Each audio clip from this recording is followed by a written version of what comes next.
देखिए, इस दुनिया में हम सब रहते हैं, ये कोई एक ग्रह नहीं है। एक अंतरिक्ष में आप देखोगे तो ये एक ग्रह नहीं है, अनेकों ग्रह है। सूर्य मंडल में, इस सूर्य मंडल में 120 सूर्य हैं। अगर आपको गैलेक्सी का नॉलेज हो तो 120 सूर्य मात्र मिल्की वे गैलेक्सी में है। अनंत कोटि तो सूर्य है ना, अनंत कोटि तो ग्रह हैं। नए नए ग्रहों को नासा ढूंढता रहता है और उनका नाम रखा जाता है M20। अभी M20 नए ग्रह का नाम रखा, जिसको ढूंढते गए थे, उसका नाम M20। कई तरह तरह के नाम रखे जाते हैं, नंबर पर, इनिशियल पर। अभी हमको ही जो पता हो, आपको जितना पता हो उतना ध्यान करोगे। चंद्र एक ग्रह है। क्या है? सूर्य एक ग्रह है। मंगल एक ग्रह है। ग्रह है आकाश में, उसी को हम पूजते नवग्रहों के रूप में। गुरु, शुक्र, शनि। आपने कभी नहीं सोचा होगा कि आज तक जितने नाम रखे गए ग्रहों के, नए नए ढूंढते ही जाते हैं। अनंतों अंतरिक्ष में हरदम शोध होता रहता है। जितने आपको पता नहीं है कि जितने ग्रहों का आविष्कार हुआ या जितने ग्रह ऑलरेडी हमारे ज्ञान में हैं, सबके नाम पुरुष के ही हैं। हजारों कोटि नाम पुरुष के ही हैं। खाली पृथ्वी को माता कहते हैं और कोई ग्रह नहीं है। पृथ्वी भी ग्रह है, कभी खोपड़ी में ही नहीं आई होगी आपको ये बात है कि ब्रह्मांड में अनंत कोटि ग्रहों को पुरुष वर्ग में रखा है। मात्र पृथ्वी में जिसमें हम रहते हैं उसको माता कहते हैं। देवी भागवत क्यों पढ़ना? क्योंकि ये शक्ति का ग्रह है, ये माँ का ग्रह है। यहां माँ की शक्ति काम करती है। इससे भी ऊपर उठ के जाओगे, भगवान की परम शक्ति अर्धांगिनी सती बन के जन्म हुई, जो योग अग्नि से अपने शरीर को कुंड में त्याग दिया। कोई जरूरी नहीं है उसको भी भूत भविष्य पता है कि पिता के घर जाऊंगी तो अपमान होगा। क्या देवी को पता नहीं है?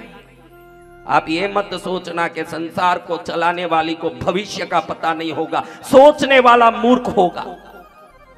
फिर कई लिए शरीर त्यागना है। उसको मालूम है कि ये पृथ्वी में लोग जब भी दुखी होंगे, मेरी आराधना करने की भी जिनमें बुद्धि नहीं होगी, उन मूर्ख अज्ञानियों को भी मेरी शक्ति जाना चाहिए। अपने शरीर के 51 टुकड़े करके इस धरती में फेंक दिए हम सबको शक्ति देने के लिए जगदम्बा ने।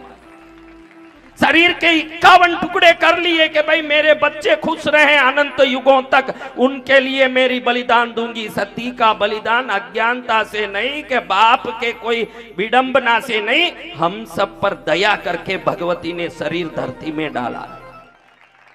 ध्यान रखना, ये पृथ्वी शक्तिपीठ है स्वयं। 51 शक्तिपीठों की बात नहीं कर रहा हूं, ये पृथ्वी ही शक्तिपीठ है, जहां भगवती ने बड़ी कृपा करके अपने अंगों का टुकड़ा टुकड़ा करके एक एक स्थानों में डाल दिया। कहती है कि हर जगह का व्यक्ति मुझे पूजे न पूजे, आस्तिक हो नास्तिक हो, बुद्धिमान हो भक्तिमान हो, गुणवान हो अज्ञानी हो, सबको ये तरंगे समान रूप से मंगल कर सके। इसलिए मैं धरती में फैल जाऊंगी। मुझे तो क्या शरीर ही छोड़ना, पुनः पार्वती बन के जन्म ले लूंगी, वापस महादेव को पालूंगी, लेकिन मेरे बच्चों का क्या होगा?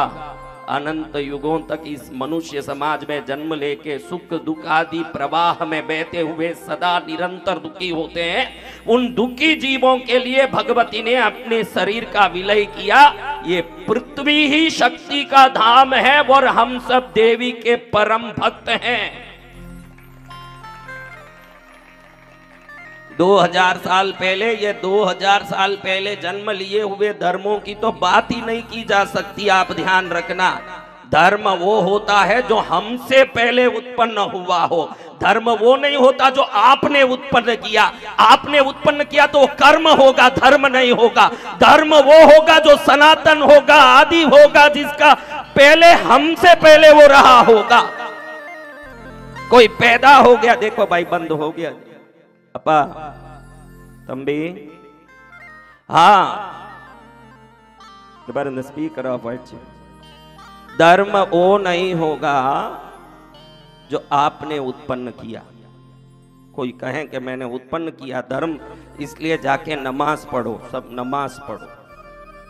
आपको थोड़ा सावधान रहना चाहिए कि हमारे पहले ये सृष्टि की रचना हुई होगी कि हमारे बाद हुई होगी, बताइए, थोड़ा बताइए। तो ध्यान रख लो जितनी बुद्धि आप में कि हमारे से पहले सृष्टि हो गई, इसको सोचने थोड़ा समय दो। अपने समय को फेसबुक में, व्हाट्सएप में, मनोरंजन में मत लगाओ। खोपड़ी को ईश्वर की उत्पत्ति में लगाओगे तो मालूम पड़ जाएगा कि वो हमारा बाप है, हमारा ध्यान रखता है। वो हमारा बाप है, हमारा ध्यान रखता है, आपको समझ में आ जाएगा। आपने कुछ सिद्धांत बनाए हैं तो वो कर्म है, आप ध्यान रखो। और खुद ही प्रभु ने कुछ दिया हो तो वो धर्म है, ध्यान रखो। उन्होंने कुछ बोला होगा, इसीलिए वेद बोलते हैं हम। वेद को हम क्या बोलते हैं? श्रुति बोलते हैं। क्या बोलते हैं? वेदों को श्रुति क्यों बोलते हैं? श्रोतेंद्रिय से ऋषि मुनियों ने ईश्वर की वाणी को सुना और दृष्टि ध्यान में देखा इसलिए सृष्टा है वेद, सुना इसलिए श्रुति है वेद। उधर से पहले निकला ना, इधर सुना इसलिए ये धर्म है। आप कुछ बनाओगे कि ऐसे करो न वैसे करो न, वो धर्म नहीं हो सकता।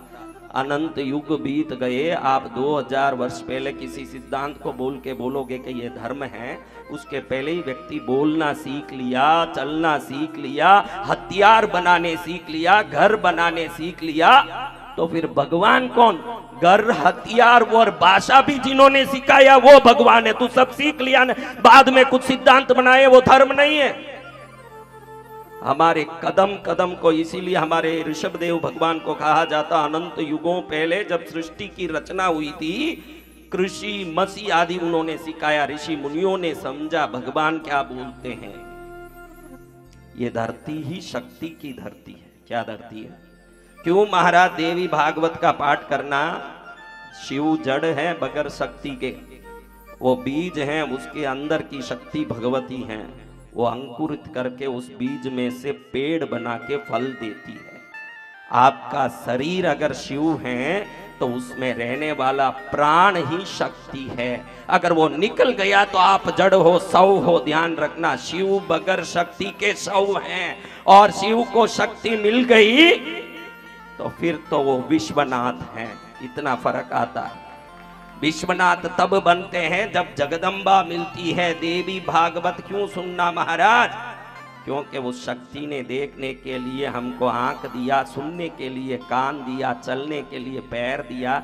ये अगर शक्ति से ही संभव है तो जिस शक्ति से हम छलित होते हैं उस शक्ति की उपासना से ये हमको प्राप्त शक्ति शुभ कर्मों में लग के मनुष्य जन्म को सफल करेगा। इसीलिए तो शक्ति की उपासना करना है।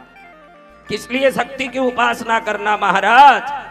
क्योंकि शक्ति से हम संचालित हैं। किससे संचालित हैं? हाँ, वो महाशक्ति है। कहाँ किस किस रूप में बैठी है? हाँ, मलय ध्वज पांड्य हुए, मेरे को बच्ची नहीं हो रही मदुरई में। भगवती ने आकाशवाणी की, मैं तेरे बेटी बन के आऊंगी घर में।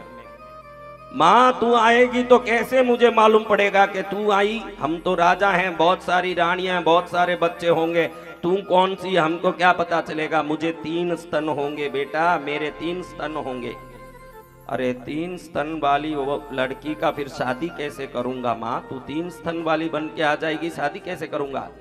जिस दिन मेरे पति सामने आएंगे मेरा एक स्तन गायब हो जाएगा बेटा। जिस दिन मेरे पति सामने आएंगे मेरा एक स्तन गायब हो जाएगा। मैं शर्म के मारे झुक जाऊंगी। इतनी बड़ी पराक्रमी हुई, उसके पराक्रम से उसका नाम मीनाक्षी रखा।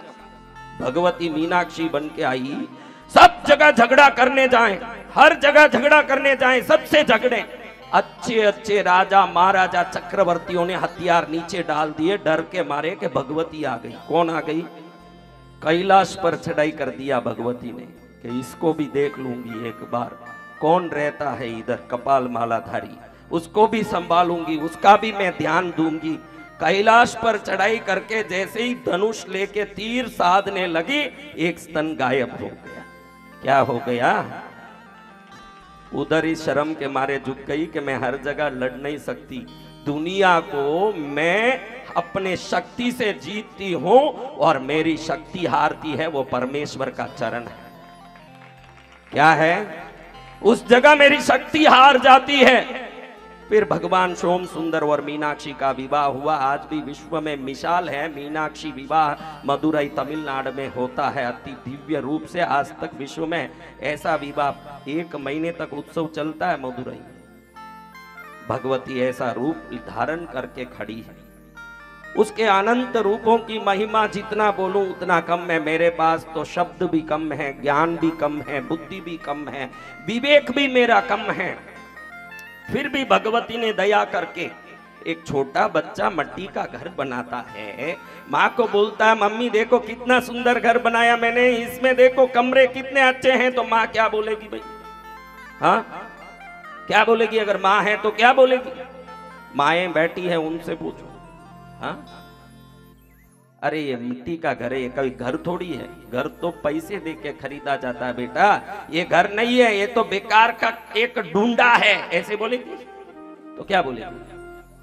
तो हम सभी संत मिट्टी का घर बना के उसमें माँ को बसाने की कोशिश करते हैं। माँ भी जानती है कि नारद, भृंगी, तुम्बुरु आदि शेष, स्वयं विष्णु और ब्रह्मा भी मेरी स्तुति करके आज तक पूरा नहीं कर पाए, तो ये चवन्नियों और बिल्कुल अज्ञानी अतुल्य वस्तुओं कहां से कुछ कर पाएंगे? फिर भी मिट्टी का घर है तो भी अच्छा है बोलती है माँ। माँ बोलती है मिट्टी का घर है बेटा, अच्छा है, बहुत सुंदर तूने बनाया। हमने 29 दिन में क्या बोला राम जाने, लेकिन माँ खुश है ये मैं जानता हूँ, क्योंकि मेरा घर किससे बना ये कोई लेना देना नहीं है। हम बाल सुलभ व्यक्तियों की माँ के चरण में स्थान मिलता। आप भी ये विश्वास कृष्णगिरी में लेके जाइएगा। अपना पाप, अपनी मूर्खता, अपनी अज्ञानता को आप जानते हो, बहुत अच्छी बात है, जान लिए तो आज से ही विकास है, कल्याण।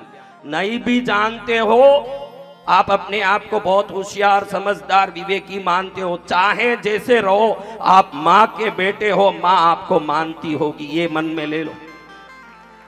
क्योंकि कोई व्यक्ति समझदार है, मेरे जैसे व्यक्ति समझदार है, जो बोल देता है कि मैं मूर्ख हूं, अज्ञानी हूं, कुछ नहीं जानता हूं, ये समझदारी आ गई तो सबसे अच्छा है। अगर ये समझदारी नहीं आई, मुझे तो सब मालूम है, मुझे मत सिखा, मुझे सब ज्ञान है। बहुत ज्ञान आया, नाक ऊंचा हुआ। माँ की विशेषता ये है कि ऊंचे नाक वाले को और विवेकी विनयी को दोनों को लाड करती है। वो कहती है दुर्योधन और अर्जुन इस गांव के लिए अलग अलग खेमे में हैं, अलग अलग स्थान में हैं, मेरे लिए तो सब मेरे बच्चे हैं, वो कैसे हैं वैसे। तो जगदम्बिका महामाया पद्मावती, ये जो जैन धर्म में जिसको मानी जाती है, दुर्गा सप्तशती में उसको देखो तो उसकी प्रचंड शक्ति को आप पहचान सकते हो। नागादीश्वर विष्ठराम फणिफणोत्तम सुरत्नावलीम बास्वत देहलताम दिवाकर निभाम नेत्रत्रयोद्भासिताम माला कपाल नीर कुंभजकराम चंद्रार्क चूडांबराम सर्वज्ञेश्वर भैरवांक निलयाम पद्मावतीम चिंतयेत। पद्मावती की चिंतन ऐसे करो, सर्वज्ञेश्वर भगवान भैरव के कंधे पर बैठ के सवार होने वाली दुनिया में एकमात्र देवी पद्मावती है। अनंत शक्ति, अनंत कृपा, अनंत दया का भंडार है। दुर्गा सप्तशती में 6ठे अध्याय में पूरा ब्रह्मांड इसको पढ़ता है, कोई जैन धर्म का ठेका नहीं है। ब्रह्मांड के कोने कोने में इसकी पूजा होती है। तारात्वम सुगतागमे, बौद्ध लोग तारा के रूप में इसकी पूजा करते हैं। भगवती गौरी ती शैवागमे, गौरा मैया है शैवों में, शिव पूजा करने वालों में ये गौरा है। तारात्वम सुगतागमे भगवती गौरी ती शैवागमे वज्रा कौलिक शासने, कौलिक मत जो दारू पीते मांस खाते उनमें वज्रा देवी, हाँ वज्रा कौलिक शासने जिनमते पद्मावती विष्णुताम। जैन धर्म में ये देवी पद्मावती के नाम से पूजा जाती है। जिनमते पद्मावती विष्णुताम गायत्री शुद्धशाली नाम, श्रुति वेद में गायत्री है। ये क्या है? गायत्री शुद्धशाली नाम प्रकृति रिक्युक्तासी सांख्यायने, सांख्यायन मत में प्रकृति के नाम से पूजी जाती है। तारात्वं सुगतागमे भगवती गौरीति सैवागमे वज्रा कौली कशासने जिनमते पद्मावती विश्रुतां गायत्री शुतशालिनां प्रकृतिरित्युक्ता जिसांख्यायने मातर भारती किं प्रभूत भणिते व्याप्तिं समस्तम जगत। पूरा जगत इसकी पूजा करता है। क्या करता है? और विभिन्न नामों से ये पूजी जाती है। जैन धर्म के शास्त्रों में और सनातन धर्म के शास्त्रों में समान रूप से इसके नामों के उल्लेख है, दोनों में बराबर से। क्या उल्लेख? क्या क्या नाम से पूजी जाती है आपको तो पता ही होगा, फिर भी मैं सुनाता हूं। पद्मानना, पद्मा, विजया, जया, जिता, अपराजिता, शिवा, गौरी, रंबा, वैरोठ्या, प्रज्ञप्ति, भद्रकाली, काली, महाकाली, शिवंकरी, शंकरी, पद्मनेत्रा, हिमवतनया, लक्ष्मी, दुत्ती, मति, भुवनेश्वरी, अंबिका, अन्नपूर्णा, श्रीविद्या, त्रिपुर सुंदरी, जननी, भगवती, भवानी, मातंगी, राजमातंगी, भैरवी, त्रिनेत्रा, शक्ति, हिंगुला, हिंगोली, बागवादिनी, शारदा, सरस्वती, सत्यदेवी, ज्वालामालिनी, बालापीठा, शाकंबरी, शीतला, तोतला, भद्रा, वज्रा, कुष्मांडी, चामुंडी, महामाया, गायत्री, विश्वविद्याता, सुतदेवी, जिनबानी, विद्या वर्धमानी, नागकुमारी, कात्यायनी, कुंडलिनी, मधुमती, रेमकारी, आई, माई, दुर्गा, भोगी, चानंदकरी, वरदानंददायिनी, नित्या, ब्रह्माणी, बाहुबली, सिंगमराला, समारूढ़ा और 1000 नाम गिनो। अब इन नामों में किसी की भी पूजा की हो आज तक, नागनेशिया बोल के लोग पूजा करते हैं, वो पद्मावती है, कुल देवी है। चामुंडा नाम से पूजा करें, पद्मावती है। विभिन्न धर्मों में विभिन्न रूप लेने की ताकत धरी हुई अगर कोई देवी है कि एक देवी 1000 नाम में 1000 रूपों में पूजी जाती हो, तो ब्रह्मांड में ये पद्मावती देवी है। क्या देवी है? भक्तों को तारती है। सैकड़ों ग्रुपों में मैसेज है, इसको ग्रुप में डाला भी है, वो नहीं बोलता है, दूसरा कुछ बोलता रहता है। वो ग्रुप को देखा, हाँ वो सब पढ़ो, उठ के पढ़ो कि क्या क्या समाचार आया। अभी मत पढ़ो, अभी मेरा काम बिगड़ो। देखो ऐसे ऐसे लोग समाचार देते हैं कि कृष्णगिरी आए, माता टेके। अभी आया है परसों, कोई 1000 मैसेज आए होंगे, उसमें मैसेजो देखो कि जिसका मासिक धर्म 11 साल से मासिक धर्म नहीं हुआ, एक बार हुआ, बंद हो गया, कृष्णगिरी में आके गुरु पूर्णिमा में आए और अगले उसका ऋतु समय आने से अभी तक उसको सब व्यवस्था सही हो गया, जीवन में दवाई लेना नहीं पड़ा। ये सब बातें माँ पद्मावती कर सकती है। ऐसी माँ को नमन करके आज आपके लिए एक अच्छी बात बोल के फिर हम यज्ञ में जाएंगे। आज का यज्ञ बहुत विशेष है, आप ध्यान रखिएगा। एक सगाई होती है, पहले सबसे पहले क्या होता है, उससे पहले देखना होता है। पुराने जमाने में नहीं होता था, इसलिए वो मैं नहीं बोलता। पुराने जमाने में कोई देखते नहीं थे एक दूसरे को, बाप ने बोल दिया इससे करना तो उससे ही करना, सीधा सगाई होता था। आजकल अशोका होटल में मीटिंग, फिर सेटिंग, बाद में फिटिंग, ये सब करने के बाद ही लास्ट में कटिंग भी होता है। हाँ, जिस बाप ने काली हो, गोरी हो, गीडा हो, लंबा हो, उससे शादी करा दी, आज तक वो टिके हुए हैं। इन्होंने ज्यादा मीटिंग की है और ज्यादा सेटिंग की। तेरे को गुलाब जामुन बाता है, मेरे को तो रसगुल्ला बाता है, मेरे को अमिताभ बच्चन पसंद है, तेरे को जैकुलिन फर्नींडिस। अरे तेरा आदमी जो जैकुलिन फर्नींडिस को पसंद कर रहा, फिर तेरे को पसंद करेगा, पहले ही सोचना चाहिए कि नहीं खोपड़ी में। हाँ, ये जो ज्यादा मीटिंग और सेटिंग करके बाद में फिटिंग करते हैं, वही कटिंग भी संभव हो जाता। वो जमाना था जब बिना देखे ही सगाई होवे, होता है कि नहीं? अब सगाई हुआ, सगाई होने के बाद घी पिलाई होती है, फिर डेली कोई ना कोई रस्म होता है, एक दिन शादी होता है। अब शादी में फेरे होते हैं। आप बोलो पहले दिन से लेके हाथ पकड़ने तक के सब चीजों में किस चीज में सबसे ज्यादा मन में उत्साह रहता है? आप बताइए, किस जगह पर उत्साह सबसे ज्यादा रहता है? बताओ। फेरे में रहता है। हाँ, फेरे खाए हुए कहें कि फेरे में बहुत उत्साह रहता है महाराज। फिर सगाई में क्यों? वो तो प्रारंभ, शुभारंभ था। फेरा उसका पूर्णाहुति था। ये बताता है कि पूर्णाहुति सबसे उत्साहपूर्ण काम है, उसमें जाके मन में आज पूर्णाहुति है यज्ञ का, सैकड़ों हजारों किलो मेवे डाल दिए। हाँ, कितने ही हमने व्यवस्था कर ली, लेकिन आज फेरा है। क्या है? सगाई खाई हो, घी पिया हो और बंदोले खाए हो, कहीं भोजन करके पार्टी करके आए हो, सब ठीक है। लेकिन जब फेरा हो तब कंफर्म होता है कि ये मेरी ही है, माँ मेरे पास ही है, ये आज कंफर्म होगा। क्या होगा? हाँ, ये मेरे पास है, माँ मेरी है। धनंजय और देवदत्त नाम के दो भाई थे। कितने भाई? धनंजय और देवदत्त नाम के दो भाई थे। देवदत्त बहुत पैसा वाला, बड़ा पैसा वाला, बड़ा उसका ठाठ पाठ। धनंजय धन को जीतने वाला। धनंजय का अर्थ क्या है? धन से जय प्राप्त किया हो, जीतने वाला, रोटी के भी फाड़ा पड़ा। क्या पड़े? हाँ, आपको इस समय में कहना चाहता हूं, अगर नाम का घमंड हो कि मेरा नाम ये है, देख लेना मैं क्या करता हूं।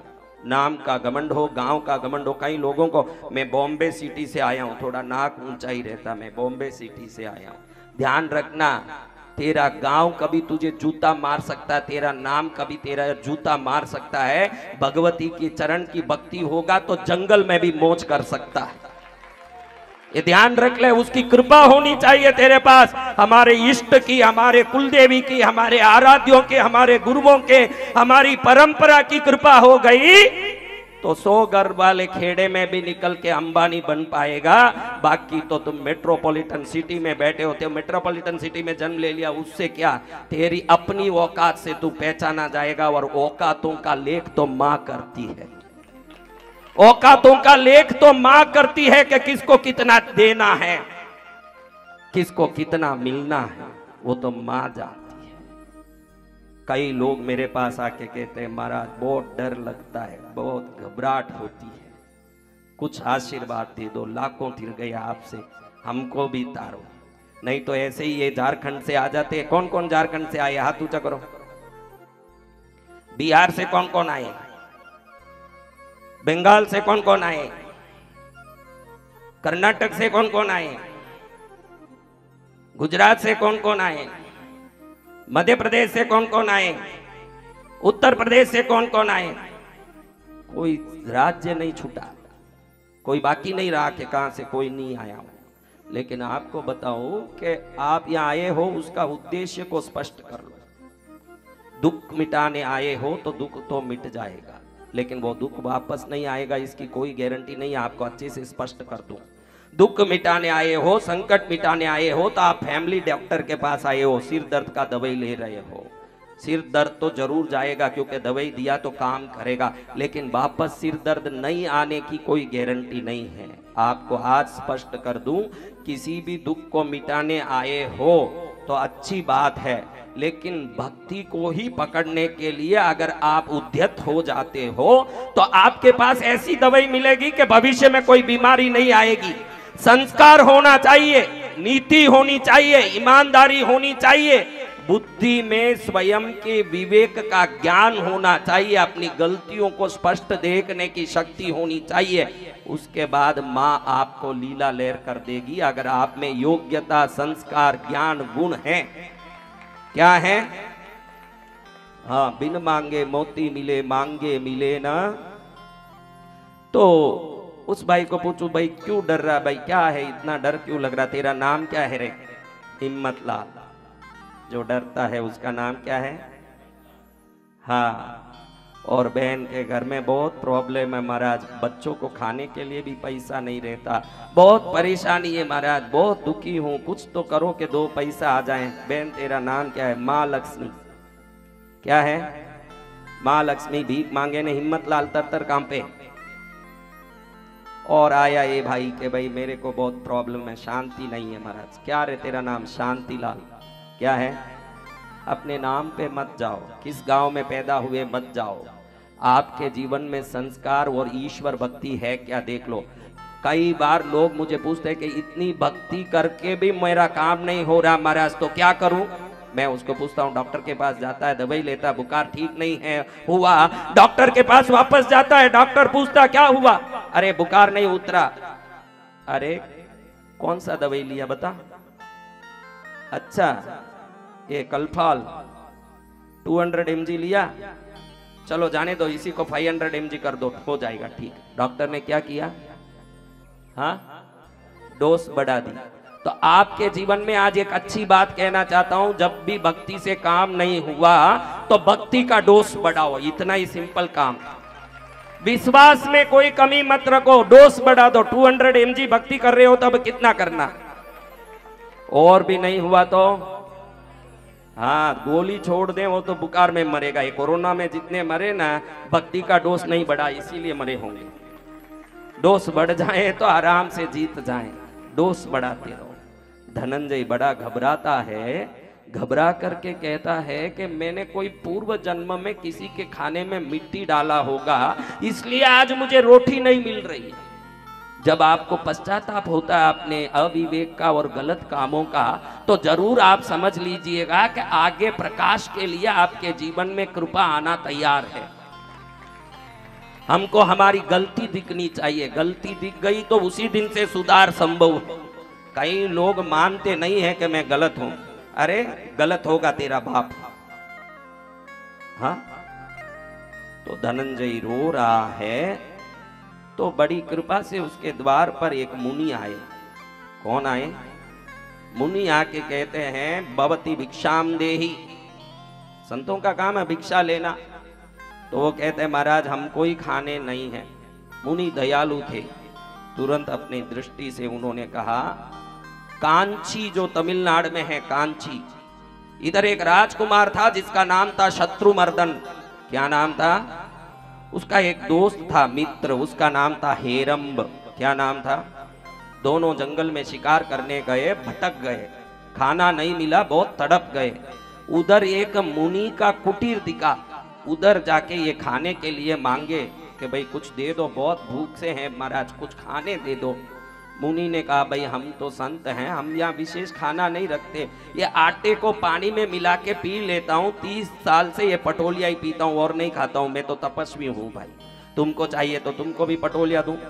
2 मट्टी के कसोरों में पटोलिया बना के कच्चे आटे को कच्चे पानी में डाल के मिला के दे दिया। राजकुमार शत्रुमर्दन ने तो पी लिया। क्या कर लिया? और साथ में हेरंब जो उसका मित्र था, उसने इसको बाहर फेंक दिया, कह भूखा मरूंगा लेकिन ऐसे नहीं खाऊंगा, ये कोई खाने की चीज है, कुत्ता भी नहीं खाएगा ये, ऐसे कहा। मुनि ने इतिहास बता के धनंजय को कहा, वही हेरंब तू अब धनंजय बन के जन्मा है, पिछले जन्म में भोजन के कटोरे को फेंकने का नौबत, इस जन्म में तुझे रोटी नसीब नहीं हो रही है। क्या नहीं हो रही है? महाराज मैं पूर्व जन्म नहीं जानता, बड़ी गलती हो गई महाराज, लेकिन पूर्व जन्मों की गलती का दंड अगले जन्म में क्यों मिलता है? गलती तो पूर्व जन्म में की ना मैंने, इस जन्म में क्यों दुखी हूं? अरे पेड़ तक 6 महीने बाद फल देते हैं उग के, तो कर्म भी 6 जन्म बाद फल दे सकता। रे बेटा समझ ले कि कब किया हुआ कब मिलेगा, थोड़ा समझ ले बुद्धि से। अब क्या करूं महाराज, कुछ तो बताओ। देख भाई, तपस्या कर पुण्य बढ़ेगा, आत्मचिंतन कर पुण्य बढ़ेगा। महाराज ये सब करूं कब करूं न कब होगा? अगर तुझे तुरंत कुछ कल्याण पाना है तो भगवती की उपासना। किसकी उपासना? इससे क्या होगा महाराज?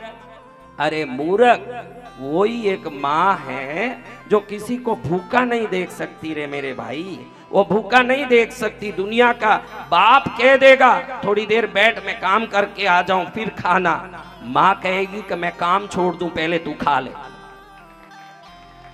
वो कहेगी माँ, कौन कहेगी?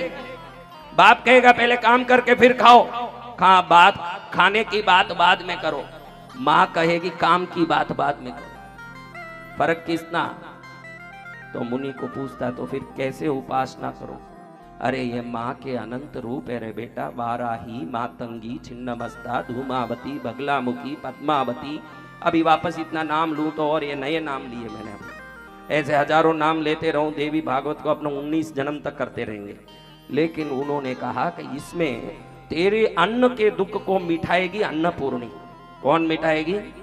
अन्न को पूरने वाली, अन्न को पूर्ण रूप से देने वाली इस माँ की उपासना कर। कैसे करूं महाराज? अरे वो एक हाथ में अक्षय अन्न पात्र लेके बैठी रहती है, दूसरे हाथ में सोने के चमचे से दर्शन करने वाले को तुरंत घर में धन धान्य भंडार से भर देती। बेटा उसकी तू सेवा कर। धनंजय ने अन्नपूर्णी माँ की पूजा शुरू की मुनि के कहने से। था तो कुछ है नहीं।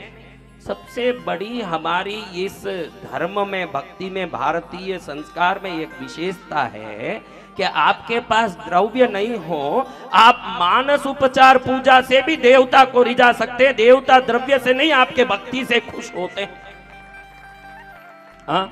शिव मानस पूजा आपने देखा होगा, शिव मानस पूजा जानते भी होंगे, कोई तो पढ़ा होगा। तो उसमें है कि मैं हिमजलम गंगा जलई, गंगा जल हिम जल लाके आपके चरण में डाल रहा हूं। बीना बेरी मृदंग कोहल कला गीतम च नृत्यम तथा, मैं बीना बेरी मृदंग गीत नृत्य आदि का कल्पना करता हूं। क्या करता हूं? इतनी सारी पार्टी कहां से लाए? रामलाल को लागे तो फोकट में आएगा, वो तो फिर पेमेंट मांगेगा। लेकिन शंकर कहते हैं कि पेमेंट वाले कलाकार ना भी हो, तेरे अंदर में भाव हो तो उस कला को ही मैं मान लेता हूं। तो धनंजय ने भगवती की भाव पूर्वक पूजा शुरू की। कैसे? पादयोपाद्यम, चरणों में शुद्ध जल से माँ को नला रहा हो। ठंडा जल माँ के चरण में गिरते ही माँ के रोंगटे खड़े हो जाता हो और माँ प्रसन्न हो के बच्चे को देखती हो। उस समय उस चरण को मखमल से कपड़े से पोंछता हो, फिर गरम गरम खीर से माँ को अर्घ्य देता हो, फिर मुंह पोंछता हो। माँ के होठ के पास आए हुए खीर के 2 बूंद देख करके प्रसन्न हो के कपड़े से मुंह पोंछ के आचमन कराता हो। उसके बाद ठंडे इलायची डाला हुआ जल से माँ को तृप्त करके माँ को कई प्रकार के विभिन्न उपचार से स्नान कराता हो। उस स्नान के बाद भगवती को लाल वस्त्र लेके माँ के शरीर को पोंछ करके मुकुट, मंगलसूत्र के पास अनेकों गहने, गले में तिमनिया, बाजू बंद, पायल, बिचूड़ी आदि पहना के अंगराग लगा के भगवती की श्रृंगार करके अपने हाथों से बेटा माँ को काजल लगवाता हो, टीकी करके मांग भरता हो। उसके बाद भगवती को कमल पुष्प की माला, बिल्व पत्र की माला, विभिन्न प्रकार के शंख पुष्पी आदि पुष्पों की माला चरणों में चढ़ा के नमस्कार करता हो। शरीर में पुष्पों की माला पड़ने के बाद स्तन विम्मित होने से भगवती प्रसन्न होती हो। जब उसका धड़कन अपने पति प्रेयस भगवान को याद करने के कारण, ऊंचा नीचा होने के कारण माला उसके स्तन में झूले की तरह झूलता हो, उस झूलते माला को देख करके अत्यंत प्रसन्न भक्त माँ को अगर तगर चंदन आदि द्रव्यों से बना हुआ 32 धूप करता हो। शुद्ध गौ घृत से माँ का कमल नाल से निकली हुई रुई की बत्ती से ऊपर में पीला हल्दी लगा के, क्योंकि कोई दीपक करते हैं तो उसकी बत्ती ऊपर का नोक सफेद ना हो, इतना ज्ञान पाया हुआ भक्त उसमें कुमकुम हल्दी लगा के दीपक के बत्ती के नोक पर कुमकुम हल्दी लगा के फिर प्रज्वलित करके माँ के चरण में रखने से अनेकों आभूषण उस दीपक की रोशनी से तारों की तरह चमकते हो। और उस समय कई प्रकार के, जो रोज मैं बताता हूँ, केसरिया, बर्फी, कलाकंद, रबड़ी, पेड़ा, इमरती, बालूशाही, लाडू, बुंदिया, जलेबी, रसगुल्ला, मोती पाक, रसमलाई, गुलाब जामुन, शक्करपाड़ा, घेबर, दाल, मोट, पकौड़ी, कचौड़ी, भुजिया, पापड़, चीबड़ो, बड़ी राबड़ी, साग सांगरी को, बाजरी को खींचड़ो, रायता में जीरा को तड़को, बादाम, पिस्ता, नोजा, खुरमानी, आम, अंगूर, अमरूद, अनानस, फनस, अनार, केला, सेब, पपीता, चीकू, संतरा, मौसम्बी, दुनिया भर के फल फ्रूटों को देखो। इन सब में 1 रुपये का खर्चा नहीं है। 5 मिनट एकांत में बैठ जाओगे और मन में बैठ करके माँ की पूजा करोगे, बड़े बड़े सोने के थाल में हीरे लगे हों, उसमें माँ का नैवेद्य चढ़ा सको। मानसोपचार पूजा की ये महिमा है। क्या है? हाँ, उसमें भी कई कंजूस है। इधर भी स्टील का तट्टा ही लेके जाएंगे, ये तो फोगट क्या कल्पना है रे, अच्छे से करना बड़ा। हाँ, फिर बढ़िया से अंदर लवंग, इलायची, चूना लगा हुआ, सुपारी को तोड़ करके रखा हुआ कौले पान को माँ के मुंह में रखते समय, माँ को पान चबाते समय एक छोटा सा तिनका अपने ऊपर आके गिर जाए, ऐसे कल्पना करें तो वो कल्पना मात्र से मूर्ख कालिदास बन जाता है। क्योंकि माँ के मुंह का एक छोटा सा तिनका हमारे ऊपर गिर गया तो वो महामूर्ख कालिदास बन जाए। माँ की अनंत सेवा करने को मानसोपचार पूजा सर्वोत्तम विधि है। आप बैठ करके 5 मिनट आराम से एकांत में आंख बंद करके भगवती का सिंहासन धर के उसमें उसको बैठा के उसके पद पद चंपी करते हुए विभिन्न उपचार करके चंवर डोलना, छत्र पकड़ना, बेरी बजाना, मृदंग बजाना, शंख बजाना, उसके सामने नृत्य करना, ऐसे रोज 10 मिनट भी भाव से ये भक्ति करोगे तो 1 पैसे के खर्चे बगैर भगवती के चरण के उपासक बन जाओगे। बड़े आराम से भक्ति होगी। कुल देवी की करो, इष्ट देवी की करो, कोई भी देवता की करो, आप जिनको मानते हो, भौमिया, भैरव, दुनिया के बहुत देवता हैं, सबकी पूजा करो। और ये पूजा द्रव्य पूजा से 1000 गुना फलित होगा, क्योंकि इसमें आप माँ से लगे हुए हो पूरी तरह। मन लगे नहीं तो मानसोपचार पूजा नहीं होगा, मन नहीं लगे हुए कहीं भटकता हो तो भी द्रव्य पूजा हो जाएगा। दोनों में इतना फर्क। मंदिर में पूजा कर रहे हो, मन भंगीवाड़े में घूम सकता है, लेकिन मानसोपचार पूजा करो, मन नहीं लगे तो कर नहीं सकते। मन लगे तो ही उधर पूजा होगा। मन को लगाने की पूजा मानस पूजा। क्या पूजा? बिना खर्चे का। रोज एक नियम रख लो, शाम को 6 बजे फिक्स के 6 से 6:10 रोज मैं 10 मिनट पूजा करूंगा, टिक्की लगाऊंगा, पैर को धोऊंगा। 1 साल में आप देखोगे कि आपके पास इतना तेज है। मैंने रोज बोला, हम जिस चीज का ध्यान करते हैं उस चीज की शक्ति हम में प्रवेश करने लगती है। अचार बोलो, मुंह में पानी आने लगता है। नंगी औरत को याद करो, मन में विकार आने लगता है। भगवती को याद करो तो उसकी शक्ति हमारे अंदर आने लगती है। भगवती को ही याद कर ले, भगवती के श्री चरण को ही नमन कर ले, कल्याण नहीं हो जाए। धनंजय ऐसे करने लगा, भगवती की बड़ी कृपा हुई। अन्नपूर्णा देखती है कि दुनिया के लोग बड़ी सेवा करते हैं, लेकिन ये दरिद्र मेरे पूरे मन से लगा हुआ पीछे पड़ के। भगवती ने ये कुएं में ले जाके इसको पटका। कुएं के अंदर गया तो देखता है बहुत बड़ा लोक है। उस लोक में भगवती बैठी है। उस भगवती के पलंग के नीचे 1 पहिया बने हुए हैं शंकर। कौन? महेश 1 पहिया बने हुए हैं, रुद्र 1 पहिया बने हुए हैं, ब्रह्मा 1 पहिया बने हुए हैं। ये सब 4 भैया बने हुए हैं। और सदाशिव स्वयं उस पलंग के ऊपर की गद्दी बने हुए हैं। उस पर जगदम्बा बैठी हुई है, हाथ में पात्र लेके आने वालों को ऐसे दे रही है माल। ये उस दृश्य को देखा। उस समय में करोड़ों देवता, 7 करोड़ काली, 7 करोड़ सरस्वती, 7 करोड़ लक्ष्मी, 7 करोड़ रुद्र, 18 करोड़ भैरव आदि वहां खड़े हैं उस माहौल में, और सब भगवती के सेवा में लगे हैं। अनंत युग बीत जाएं तो भी वहां जितने देवता हैं उनकी संख्या गिन न पाए, ऐसे देव सभा जुड़ी हुई है। उसमें भगवती ने कृपा करके इस दरिद्र को पहुंचा दिया कि तू भी देख मेरा तमाशा। हाँ, आपने कृष्णगिरी आके क्या पाया? अगर ऐसे सोचते हो तो दुनिया के सबसे बड़े मूर्ख तुम ही हो। कृष्णगिरी पहुंचा दिया माँ तूने, ये तो बड़ा दर्शन करा के कृपा कर दिया मेरे ऊपर। ये देव सभा का दर्शन ही धनंजय का दर्शन है। और क्या देगी क्या न लेगी क्या न हिसाब क्या? मूर्ख, हिसाब किताब गिरवी के दुकान में होता है। अगर हिसाब किताब कृष्णगिरी आके कर रहा है तो तेरे से बड़ा मूर्ख संसार में कोई नहीं होगा। ये गिरवी का दुकान नहीं है, माँ का चरण है। यहाँ भक्ति करने आओ, यहाँ उसके चरण में सेवा करने आओ, हिसाब किताब लगाने नहीं। माँ, इस देव सभा का दर्शन दे दिया तूने बुला करके। मैं एक धनंजय दरिद्र, मुझे कृष्णगिरी बुला के तूने तार दिया। माँ, मुझे ये सभा दिखा दी तूने, निहाल कर दिया मुझे तू। बड़ी कृपा हो गई तेरी। ओ धनंजय को, दरिद्र को जैसे देवी ने दर्शन दिया, आश्चर्य में पड़ गया। वहां विष्णु स्वयं खड़े हैं, हाथ जोड़ के बोल रहे हैं, माँ पालन की शक्ति दो।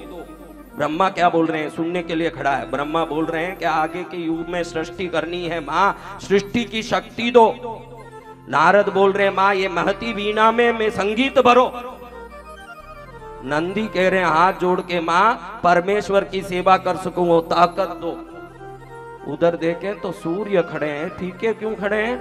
माँ मेरे में प्रकाश भरो ताकि दुनिया में जाके मैं अपना काम कर सकूं। चंद्र खड़े हैं, मुझ में वो शीतलता दो कि औषधियों में औषधि गुण में भर सकूं।